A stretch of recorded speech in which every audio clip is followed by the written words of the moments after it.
शांति ने ऊबकर कागज के टुकड़े टुकड़े कर दिए और उठकर अनमनी सी कमरे में घूमने लगी। उसका मन स्वस्थ नहीं था। लिखते लिखते उसका ध्यान बंट जाता था। केवल 4 पंक्तियां वह लिखना चाहती थी, पर वह जो कुछ लिखना चाहती थी उससे लिखा न जाता था। भावावेश में कुछ का कुछ लिख जाती थी। 6 पत्र वह फाड़ चुकी थी, यह 7वां था। घूमते घूमते वह चुपचाप खिड़की में जा खड़ी हुई। संध्या का सूरज दूर पश्चिम में डूब रहा था। माली ने क्यारियों में पानी छोड़ दिया था और दिन भर के मुरझाए फूल जैसे जीवनदान पाकर खिल उठे थे। हल्की हल्की ठंडी हवा चलने लगी थी। शांति ने दूर सूरज की ओर निगाह दौड़ाई। पीली पीली सुनहरी किरणें जैसे डूबने से पहले उन छोटे छोटे बच्चों के खेल में जी भर हिस्सा ले लेना चाहती थीं, जो सामने के मैदान की हरी भरी घास पर उन्मुक्त खेल रहे थे। सड़क पर 2 कमीन युवतियां हंसती चुहले करती, उछलती कूदती चली जा रही थीं। शांति ने एक दीर्घ निश्वास छोड़ा और मुड़कर उसने अपने इर्द गिर्द एक थकी हुई निगाह दौड़ाई। छत पर बड़ा पंखा धीमी आवाज से अनवरत चल रहा था। दरवाजों पर भारी पर्दे हिल रहे थे और भारी कोच और उन पर रखे हुए रेशमी गद्दे, गलीचे और दरमियान में रखे हुए छोटे छोटे अटकोने मेज और उन पर पीतल के नन्हे नन्हे हाथी और फूलदान। और उसने अपने आप को उस पक्षी सा महसूस किया जो विशाल स्वच्छंद आकाश के नीचे खुली स्वतंत्र हवा में आम की डाली से बंधे हुए पिंजरे में लटक रहा हो। तभी नौकर उसके छोटे लड़के को जैसे बरबस खींचता सा लाया। धोबी की लड़की के साथ वह खेल रहा था। आव देखा न ताव और शांति ने लड़के को पीट दिया। क्यों तू उन कमीनों के साथ खेलता है? क्यों खेलता है तू, इतने बड़े बाप का बेटा होकर? और उसकी आवाज चीख की हद को पहुंच गई। हैरान से खड़े नौकर ने बढ़कर जबरदस्ती बच्चे को छुड़ा लिया। शांति जाकर धम से कोच में धंस गई और उसकी आंखों से अनायास ही आंसू बह निकले। तब वहीं बैठे बैठे उसकी आंखों के सामने अतीत के कई चित्र फिर गए। उसके पति तब लांडरी का काम करते थे। बाइबल सोसाइटी के सामने, जहां आज एक दंदान साज बड़े धड़ल्ले से लोगों के दांत उखाड़ने में निमग्न रहते हैं, उनकी लांडरी थी। आय अच्छी थी पर खर्च भी कम न था। 35 रुपया तो दुकान का किराया ही देना पड़ता था और फिर कपड़े धोने और इस्त्री करने के लिए जो तबेला ले रखा था उसका किराया अलग था। इसके अतिरिक्त धोबियों को वेतन, कोयले, मसाला और 100 दूसरे पचड़े। इस सब खर्च की व्यवस्था के बाद जो थोड़ा बहुत बचता था उससे बड़ी कठिनाई के साथ घर का खर्च चलता था। और घर उन्होंने दुकान के पीछे ही महिलाल स्ट्रीट में ले रखा था। महिलाल स्ट्रीट जैसी अब है वैसी ही तब भी थी। मकानों का रूप यद्यपि इन 10 वर्षों में कुछ बदल गया है, किंतु मकानों में कुछ अधिक अंतर नहीं आया। अब भी इस इलाके में कमीन बसते हैं और तब भी बसते थे। सील भरी अंधेरी कोठरियां चमारों, धीवरों और शुद्ध हिंदुओं का निवास स्थान थीं। एक ही कोठरी में रसोई, बैठक, शयनगृह और वह भी ऐसा जिसमें सास ससुर, बेटा बहू, लड़कियां लड़के सब एक साथ सोते हों।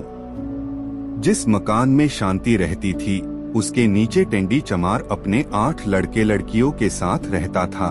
दूसरी चौड़ी गली में मारवाड़ी की दुकान थी और जिधर दरवाजा था उधर भंगी रहते थे।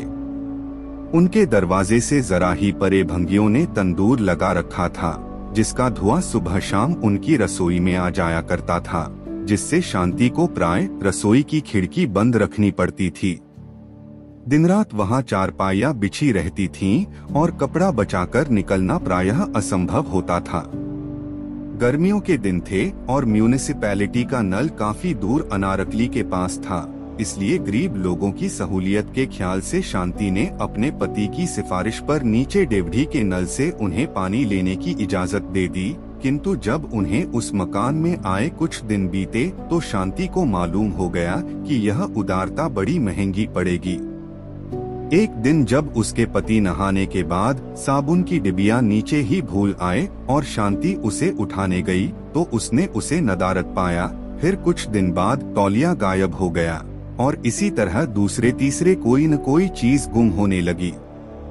हारकर एक दिन शांति ने अपने पति के पीछे पड़कर नल की टोंटी पर लकड़ी का छोटा सा बक्सा लगवा दिया और चाबी उसकी अपने पास रख ली। दूसरे दिन जब एक ही धोती से शरीर ढांपे वह पसीने से निचुड़ती हुई चूल्हे के आगे बैठी रोटी की व्यवस्था कर रही थी तो उसने अपने सामने एक काली सी लड़की को खड़ी पाया। लड़की उसकी समवयस्क ही थी।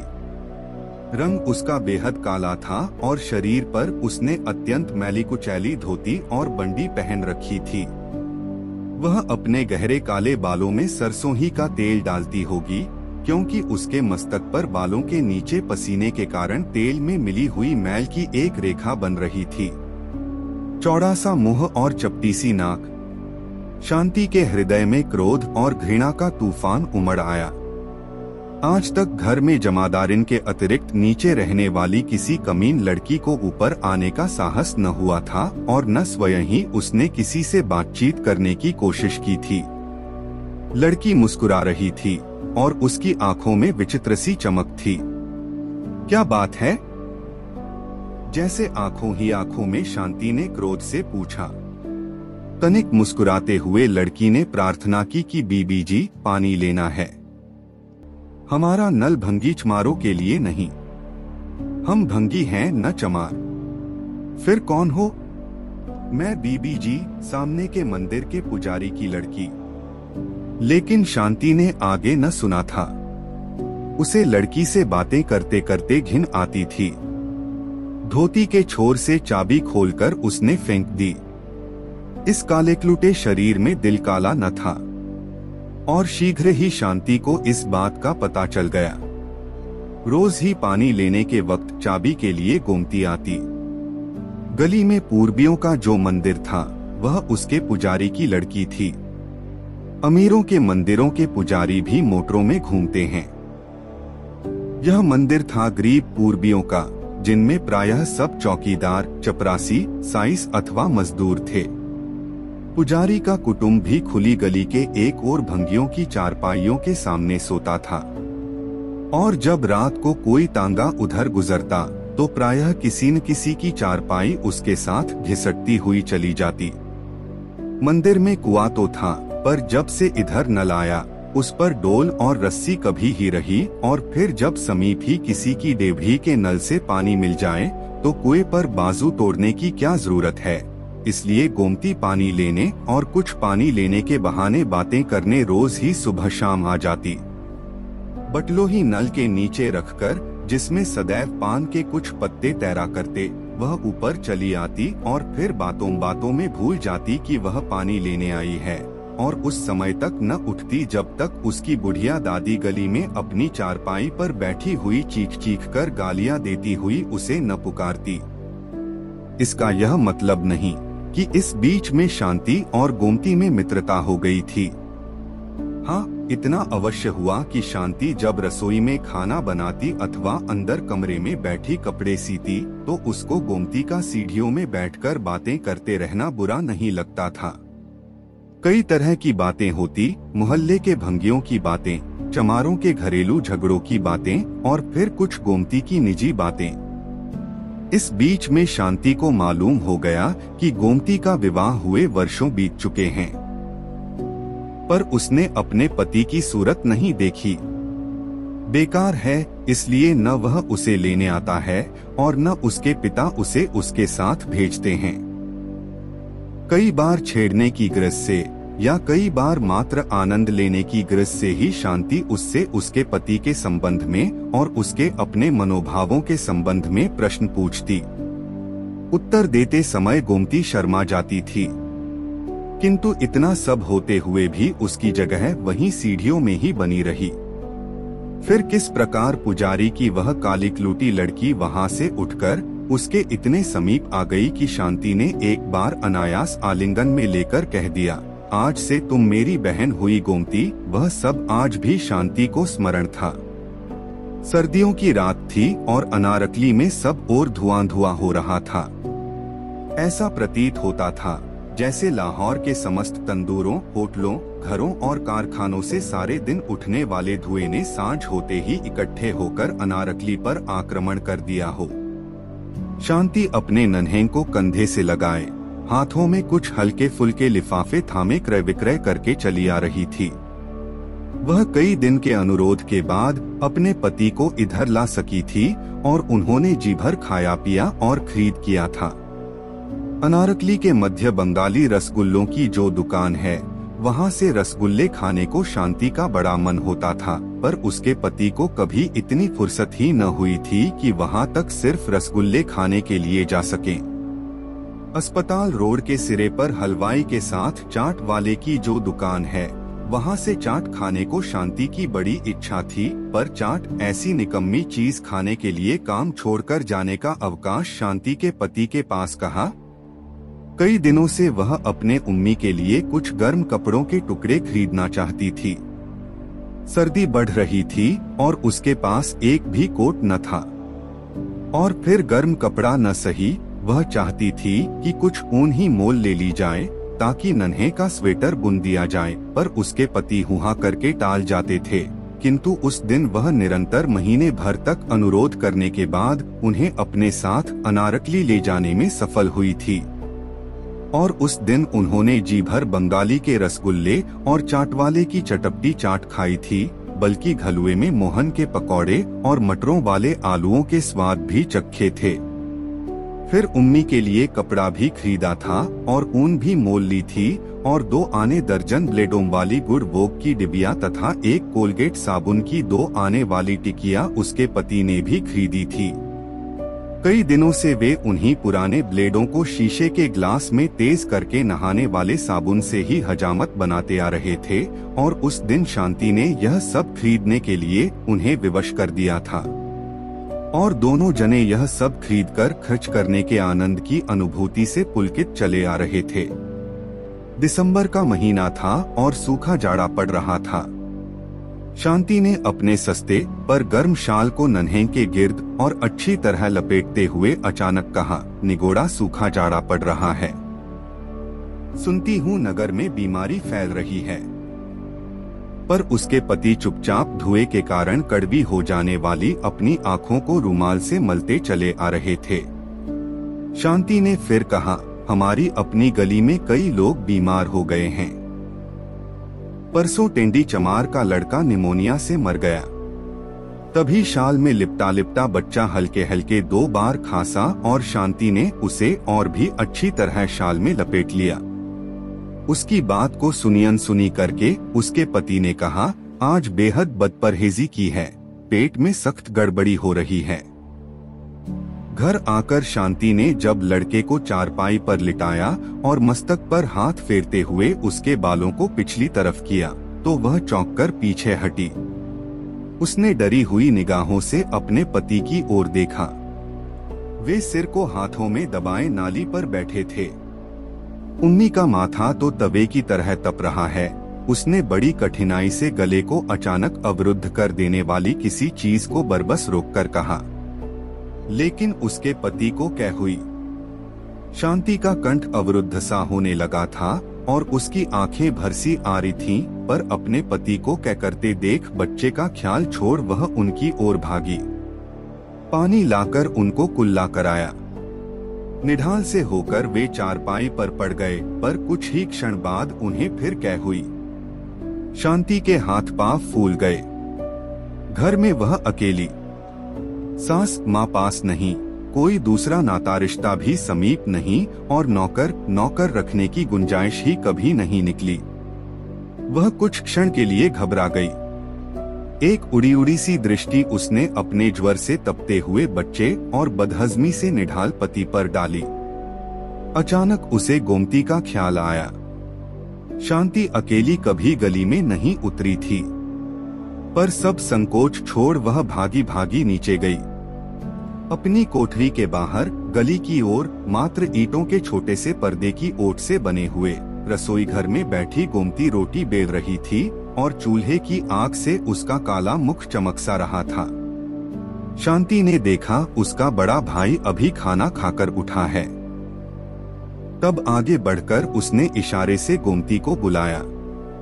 तवे को नीचे उतार और लकड़ी को बाहर खींचकर गोमती उसी तरह भागी आ रही। तब विनीत भाव से संक्षेप में शांति ने अपने पति तथा बच्चे की हालत का उल्लेख किया और फिर प्रार्थना की कि वह अपने भाई से कहकर तत्काल किसी डॉक्टर को बुला दे।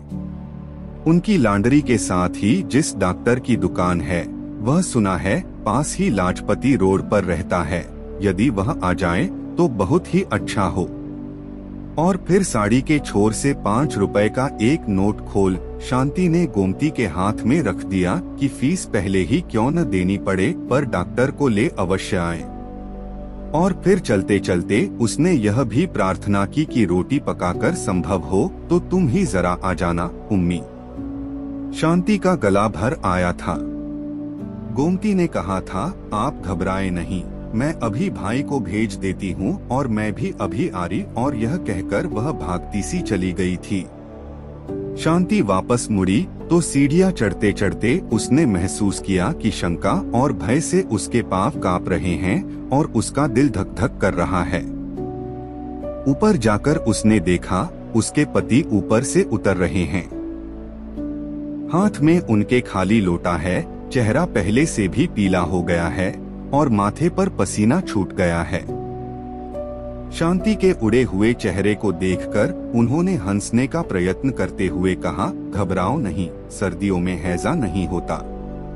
शांति ने रोते हुए कहा, आप ऊपर क्यों गए, वहीं नाली पर बैठ जाते। किंतु जब पति ने नाली की ओर और फिर चारपाई पर पड़े हुए बीमार बच्चे की ओर इशारा किया तो शांति चुप हो गई। उसने पहले सहारा देकर पति को बिस्तर पर लिटाया, फिर नाली पर पानी गिराया, फिर दूसरे कमरे में बिस्तर बिछा बच्चे को उस पर लिटा आ रही। तभी गोमती आ गई। खाना तो सब खा चुके थे, अपने हिस्से का आटा उठा, आग बुझा, वह भाग आ रही थी। शांति ने कहा, मैं उम्मी को उधर कमरे में लिटा आ रही हूँ, मुझे डर है उसे सर्दी लग गई है। सांस उसे और भी कठिनाई से आने लगी है और खांसी भी बढ़ गई है। निचली कोठरी में पड़े हुए पुराने लिहाफ से कपड़े ले लो और अंगीठी में कोयले डाल उसकी छाती पर जरा उससे सेंक दो। इनके पेट में गड़बड़ है, मैं इधर इसका कुछ उपचार करती हूँ। कुछ नहीं तो गर्म पानी करके बोतल ही फेरती हूँ। गोमती ने कहा, इन्हें बीबीजी कोई हाजमे की चीज दो, हमारे घर तुम्मे की अजवाइन है, मैं उसमें से कुछ लेती आ रही हूँ। जब तक डॉक्टर आए उसे ही जरा गर्म पानी से इन्हें दे दो। बिना किसी तरह की हिचकिचाहट के शांति ने मैली सी पुड़िया में बंधी काली सी अजवाइन ले ली थी और गोमती अंगीठी में कोयले डाल नीचे कपड़े लेने भाग गई थी। बाहर शाम बढ़ चली थी।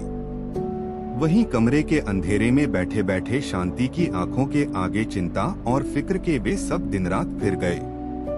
उनके पति को हैजा तो न था, किंतु गैस्ट्रोएंटेराइटिस तीव्र किस्म का था। डॉक्टर के आने तक शांति ने गोमती के कहने पर उन्हें तुम्मे की अजवाइन दी थी, प्याज भी सुंघाया था और गोमती अंगीठी उठाकर दूसरे कमरे में बच्चे की छाती पर सेंक देने चली गई थी। डॉक्टर के आने पर मालूम हो गया था कि उसे निमोनिया हो गया है और अत्यंत सावधानी की आवश्यकता है। शांति अपने पति और अपने बच्चे दोनों की एक साथ कैसे तीमारदारी करती, उसने अपनी विवशता से गोमती की ओर देखा था, पर उसे होंठ हिलाने की जरूरत न पड़ी थी। बच्चे की सेवा शुश्रूषा का समस्त भार गोमती ने अपने कंधों पर ले लिया था। शांति को मालूम भी न हुआ था कि वह कब घर जाती है, कब घर वालों को खाना खिलाती है या खाती है, या खिलाती खाती भी है या नहीं। उसने तो जब देखा उसे छाया की भांति बच्चे के पास पाया। कई दिन तक एक ही जून खाकर गोमती ने बच्चे की तीमारदारी की थी। दोपहर का समय था, उसके पति दुकान पर गए हुए थे। उम्मी को भी अब आराम था और वह उसकी गोद से लगा सोया पड़ा था और उसके पास ही फर्श पर टाट बिछाए गोमती पुराने ऊन के धागों से स्वेटर बुनना सीख रही थी। इतने दिनों की थकी हारी उनींदी शांति की पलकें धीरे धीरे बंद हो रही थी। वह उन्हें खोलती थी पर वे फिर बंद हो जाती थी। आखिर वह वैसी ही पड़ी सो गई थी। जब वह फिर उठी तो उसने देखा उम्मी रो रहा है और गोमती उसे बड़े प्यार से सुरीली आवाज में थपक थपक कर लोरी दे रही है। शांति ने फिर आंखें बंद कर ली। उसने सुना गोमती धीमे धीमे स्वर से गा रही थी, आरी कक्को जारी कक्को जंगल पक्को बे, भैया हाथे ढेला चिड़िया उड़े जा। और फिर आरी चिड़िया दो पप्पड़ पकाए जा, भैया हाथे ढेला चिड़िया उड़े जा। बच्चा चुप कर गया था। लोरी खत्म करके उसने बच्चे को गले से लगाकर चूम लिया। शांति ने अर्धनिमीलित आंखों से देखा, बच्चे के पीले जर्द सूखे से मुख पर गोमती का काला स्वस्थ मुख झुका हुआ है।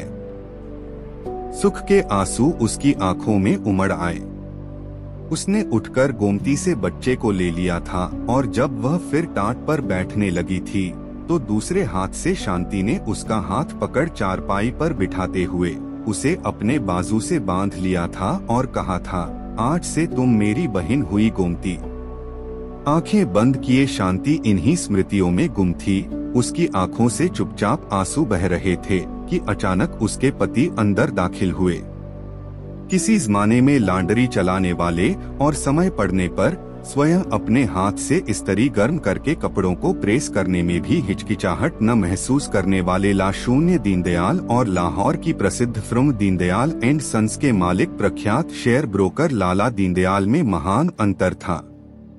इस 10 वर्ष के अरसे में उनके बाल यद्यपि पक गए थे किंतु शरीर कहीं अधिक स्थूल हो गया था।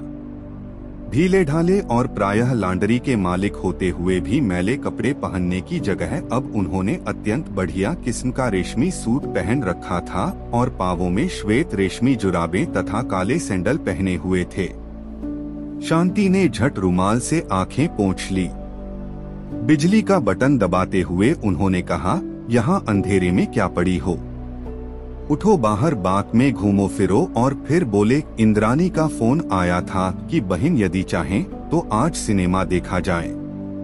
बहन दिल ही दिल में विषाद से शांति मुस्कुराई और उसके सामने एक और काली क्लूटी सी लड़की का चित्र खिंच गया जिसे कभी उसने बहन कहा था, किंतु प्रकट उसने सिर्फ इतना कहा, मेरी तबीयत ठीक नहीं। मुंह फुलाए हुए लाशून्य दीनदयाल बाहर चले गए। तब आंखों को फिर एक बार पोंछकर और तनिक स्वस्थ होकर शांति मेज के पास आरी और कुर्सी पर बैठ पैड अपनी ओर को खिसका कलम उठाकर उसने लिखा, बहन गोमती, तुम्हारी बहन अब बड़ी बन गई है, बड़े आदमी की बीबी है, बड़े आदमियों की बीबियां अब उसकी बहनें हैं। पिंजरे में बंद पक्षी को कब इजाजत होती है कि स्वच्छंद स्वतंत्र विहार करने वाले अपने हमजोलियों से मिले। मैंने तुम्हें कल फिर आने के लिए कहा था पर अब तुम कल न आना।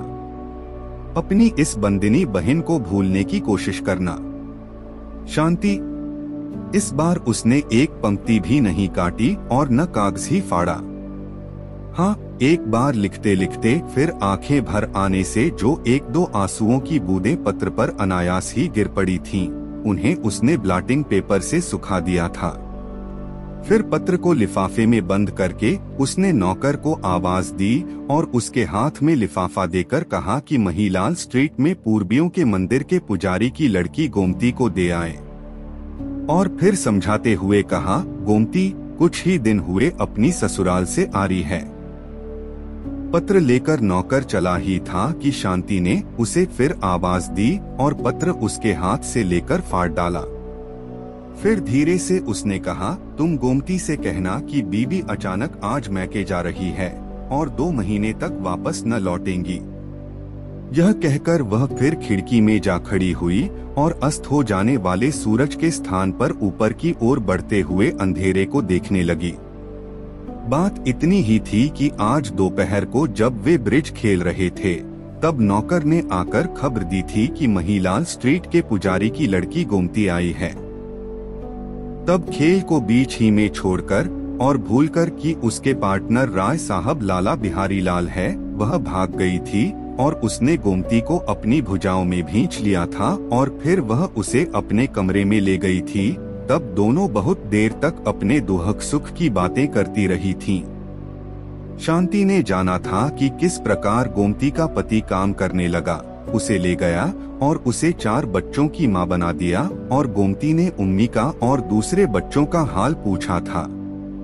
ला शून्य दीनदयाल इस बीच में कई बार बुलाने आए थे, पर वह न गई थी और जब दूसरे दिन आने का वादा लेकर उसने गोमती को विदा किया था तो उसके पति ने कहा था, तुम्हें शर्म नहीं आती? उस उजड़ और गवार औरत को लेकर तुम बैठी रही, तुम्हें मेरी इज्जत का जरा भी ख्याल नहीं। उसे बगल में लिए उन सबके सामने से गुजर गईं।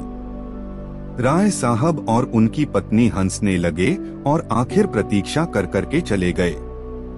इसके बाद उन्होंने और भी बहुत कुछ कहा था, लेकिन शांति ने तो फैसला कर लिया था कि वह पिंजरे को पिंजरा ही समझेगी और उड़ने का प्रयास न करेगी। स्रोत पुस्तक 21 कहानियां, पृष्ठ 263। संपादक रायकृष्ण दास, वाचस्पति पाठक। रचनाकार उपेंद्रनाथ अश्क। प्रकाशन भारती भंडार, इलाहाबाद। संस्करण 1961।